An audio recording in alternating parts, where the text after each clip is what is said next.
చిలకలూరిపేటలో తండ్రి సన్నిధి మినిస్ట్రీస్కి నీళ్లు ఆపేసేమని ఆదేశాలు జారీ చేశారంట. మరి ఈ చెత్త రాజకీయాలు ఎంతకాలం జరుగుతాయి అర్థం కావట్లేదు. ఈ విషయం మాత్రం చంద్రబాబు నాయుడు గారు తెలుసని నేనైతే అనుకోను. చంద్రబాబు నాయుడు మేము విజయవాడలో ఉంటున్నాం, చంద్రబాబు నాయుడు గారి దగ్గరికి వెళ్ళి కొన్ని వందల వేల మందికి వెళ్ళి కూర్చుని అక్కడ నీళ్ళు ఎందుకు ఆపారని అడిగితే ఈ రాష్ట్రం మొత్తం సెక్కొడుతుంది. అక్కడ శాసనసభ్యులకి నేను గట్టిగా చెప్తున్నాను, చర్చిల జోలికి మీరు వెళ్ళొద్దు, మీరు మందిరాలకు జోలికి మీరు వెళ్ళొద్దు, పవిత్రంగా ఆరాధన చేసుకునే స్థలాల జోలికి శాసనసభ్యులు మీరు వెళ్ళొద్దని తెలియజేస్తున్నాను. దాదాపు అక్కడ 180,000 నుంచి 1,00,000 మంది బిలీవర్స్ ఉన్నారు అక్కడ, అంటే క్రైస్తవులు ఉన్నారు ఆయన మందిరంలో. ఎంతమంది మీరు ఆరాధన నేను ఆపేస్తారు తెలుసా? మీరు ఆ వాటర్ ఆపేయటం వల్ల ఎంత తప్పు చేస్తున్నారు తెలుసా? ఈ సమ్మర్లో ఈ వేసవకాలంలో ఎద్దడి ఉంటుంది మన పల్లెటూరు భాష ప్రకారంగా. ఎద్దడి అంటే మరి రోజుకి మనం 10 లీటర్లు దాకా 6-7 లీటర్ల పైన తాగుతాం, ఇంకా ఎక్కువ తాగుతాం. ఎందుకు తాగుతామంటే మన దాహం తీరాలనే ఉద్దేశంతో.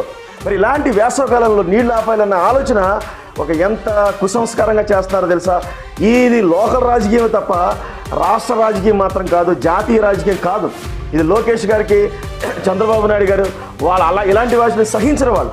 మరి మళ్ళీ నేనేం కోరుకున్నానంటే అక్కడ అధికారులను నేను గౌరవంగా హెచ్చరిస్తున్నాను, మీరు అక్కడ వాటర్ పంపించండి. క్రైస్తవులందరూ పేదవాళ్ళందరూ అక్కడ ఆ పేదవాళ్ళందరికీ మంచినీళ్ళు ఇవ్వడానికి మీరు కనుక ఆపితే కనుక ఇది ఎంతో శాపము పాపం అని తెలియజేస్తున్నాను. నేనేమంటానంటే కొంతమంది అధికారులు ఆయన దగ్గరికి వెళ్తున్నారు, శాలం రాజు గారి దగ్గరికి. ఎందుకు వెళ్తున్నారు? దానికి పర్మిషన్ ఉందా, దీనికి పర్మిషన్ ఉందా, దానికి పర్మిషన్ ఉందా అని చెప్తున్నారంట. దానికి పర్మిషన్ ఉందా, దీనికి పర్మిషన్ ఉందా అని చెప్తున్నారంట.